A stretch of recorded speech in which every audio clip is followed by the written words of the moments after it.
All right, so today we're diving deep, really deep into a story, a life really, the life and crimes of Daniel Tavares, an American serial killer. Oh, yeah, you sent over his Wikipedia article, and Yeah. wow, just wow. Yeah, it's A intense. wild ride, this one. It is, and we're going to unpack it all for you, try to figure out, like, what made this guy tick, you know? You know what's fascinating about this one? It's not just the crimes, right? This Mhm. story, it makes you think about, like, the justice system, mental health, Oh, for sure. the ripple effect of violence, it's Yeah, a heavy stuff. it really is. Yeah. So let's start at the beginning, Yeah. Tavares's childhood. Right. The article paints a pretty bleak picture. Youngest of four, parents split up when he was just 4 years old, his dad basically out of the picture. Yeah, absent father. Yeah, and that's got to have a lasting impact, right? Absolutely. I mean, there's a ton of research on this. Kids who grow up without a consistent father figure, they often struggle with emotional regulation, impulse control. Hmm. More likely to engage in risky behavior. It's not a guaranteed outcome, obviously, but Why? it's a risk factor. It's a risk factor for sure. So Tavares is already on shaky ground, Right. and then he drops out of school in eighth grade. Oh, wow. First arrest at 19, assault during a burglary. Okay. And there's this, like, almost unbelievable detail in the article. A family friend wrote the judge a letter vouching for Tavares. Really? Yeah, saying, I do not believe that you will see this person in your court again. Yeah. Talk about irony, huh? Oh, wow. That's something. Yeah. It really shows you, like, how hard it is to predict human behavior, right? Like, we often Yeah. focus on the crime itself, but understanding the individual, like their history, their potential for rehabilitation, that's Yeah. a much deeper question. It is. And clearly, this family friend got it wrong because after that first arrest, Mm. it seemed like Tavares was on a one-way track to trouble, drug possession, disorderly conduct, larceny. The charges just piled up. Yeah, that escalation of criminal behavior, that's something we really need to pay attention to. It suggests that whatever interventions were in place, they weren't working. They weren't working. So then there's this period where Tavares moves to Florida, lives with his dad for a bit. Oh, interesting. Yeah, sounds like they tried to, like, reconcile maybe a chance for Tavares to get his life on track. Yeah, like a glimmer of hope, right? Yeah. You think, okay, maybe with the right support, things could have been different. Could have been different, but But we know how the story goes. we know how the story goes. It doesn't last. Things take a very dark turn when Tavares comes back to Massachusetts. Okay. The article mentions his mental health deteriorating, and he was on a bunch of medications, including flufenazine. That's an antipsychotic, right? It is flufenazine. It's often prescribed to manage the symptoms of schizophrenia, a serious mental illness that can involve, hallucinations, delusions, difficulty thinking clearly. Wow. Now, it's important to note, having schizophrenia, it doesn't automatically make someone violent. Right, of course. But in Tavares' case, it's a piece of the puzzle. It's a piece of the puzzle, yeah. Yeah. And things go from bad to just horrific. In 1991, Tavares murders his own mother, stabbed her 26 times. Yeah. He also stabbed Richard Pyers, the same guy who wrote that letter of support years earlier. Oh my gosh, that detail is chilling. Like, it makes you Yeah. think about, like, rage, this warped sense of loyalty. It's hard to comprehend, like, what was going through his mind. It really is. And the article describes the scene when the police arrived. Tavares was acting erratically, banging his head on the ceiling, saying he was hearing voices, offered all these bizarre explanations for the murder, Oh, wow. blamed LSD, claimed his mother's boyfriends, forced him into sexual acts with her. Just a mess. It's a lot to unpack there. Those shifting narratives, the attempts to deflect responsibility, those are major red flags. It's hard to separate truth from manipulation in cases like this. Absolutely. In the end, he pled guilty to manslaughter, which is a lesser charge than murder. Right. Right, meaning there wasn't premeditation. Right. And he's sentenced to 17 to 20 years. But even in prison, he was a constant problem, filing lawsuits, claiming harassment. Like, he couldn't stop blaming others. Yeah, that's a pattern here, isn't it? Blaming others, seeing himself as a victim, even while incarcerated. It builds this picture of someone who really struggles to take responsibility for his actions. Really struggles. So fast forward to 2007, Tavares is released from prison, moves to Washington State for what we'd hope would be a fresh start, right? Yeah, you'd think so. A chance to put the past behind him. Yeah, a new beginning. But unfortunately, Unfortunately, that's not what happened.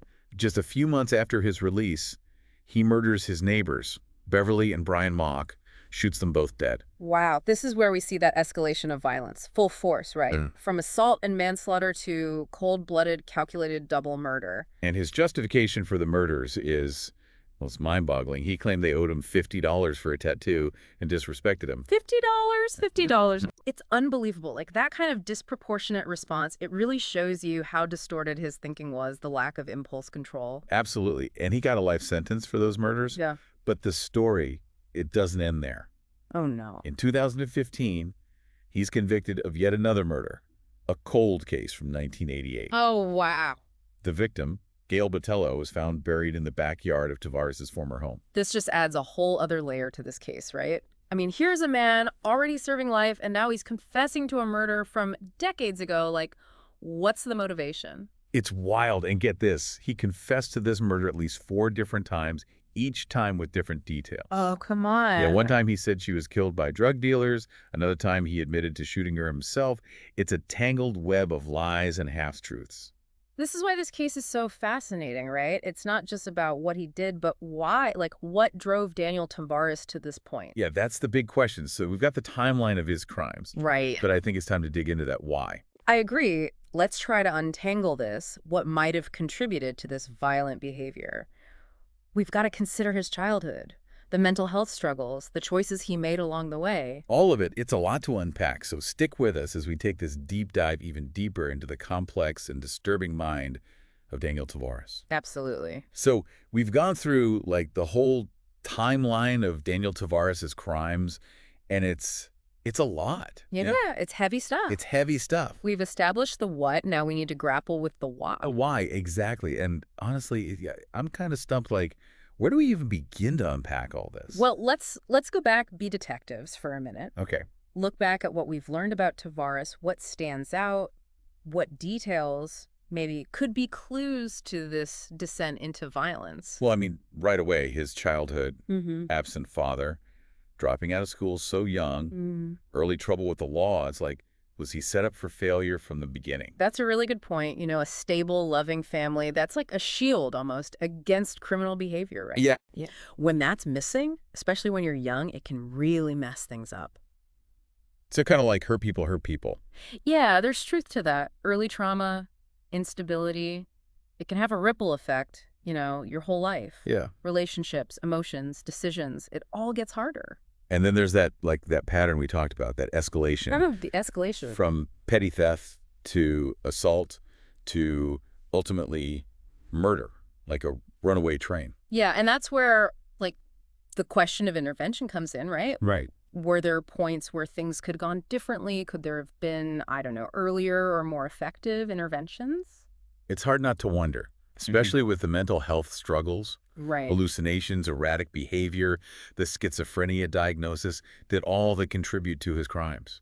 That's a big question, and it's crucial to remember mental illness doesn't automatically equal violence. Right, of course. Most people with mental illness are not violent at all, but in Tavares' case, it seems like, well, it's part of the picture. He like a perfect storm. Exactly, a perfect storm. And then you add the lack of remorse, the changing stories, blaming everyone else. Yeah, never taking responsibility. Right, it paints a very disturbing picture. He never seemed to get that his choices had consequences for others. That's a big part of it, that lack of empathy, that inability to understand the impact of your actions. It's kind of fascinating and scary at the same time. It is. It really is. And it shows you how complex the human mind is. We still don't know everything about what causes violence. Right. Nature, nurture, mental health, responsibility. It's all tangled up. It's like we're trying to put together a puzzle, but some pieces are missing. That's a great way to put it. And we may never have all the answers. Yeah. But we have to keep asking questions, keep looking for those missing pieces. Because maybe,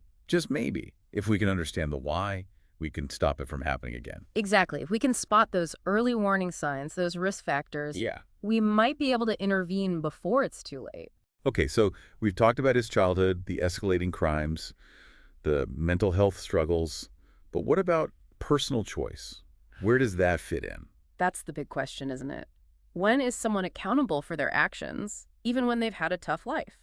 No easy answer there. No, it's complicated, but it's a conversation we need to have. We do, because it's important to understand the factors, but we can't forget that people make choices. Right, and those choices have consequences.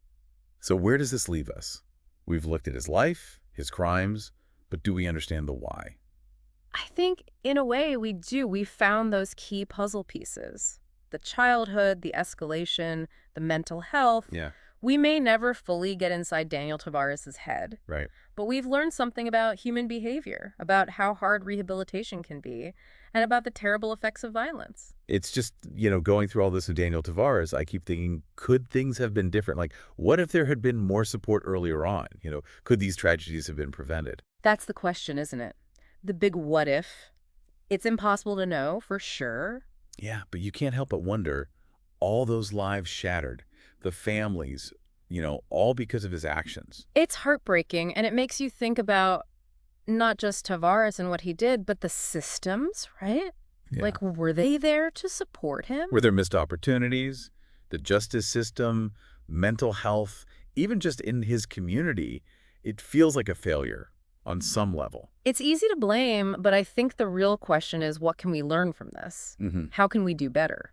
Right, so this isn't just about looking at one crime spree, it's bigger than that. Exactly. It's about preventing this from happening again. Yeah. It's about understanding why this happens. We talked about Tavares' lack of remorse, like never taking responsibility. Can that even be changed? Is rehabilitation possible for someone like him?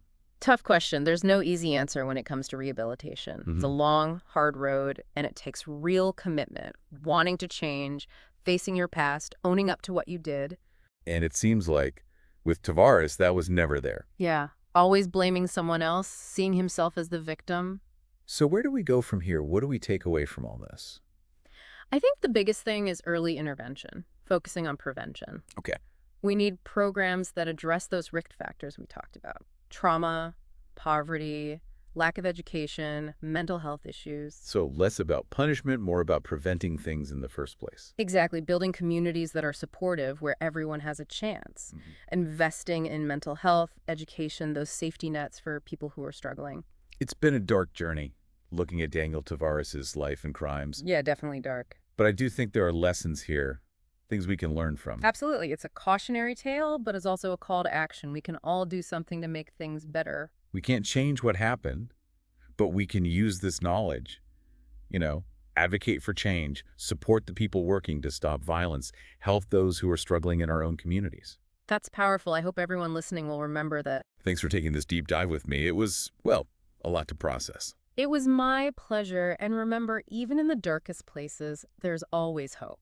Yeah, hope for a better future. That's something to hold on to. Thanks for listening, everyone.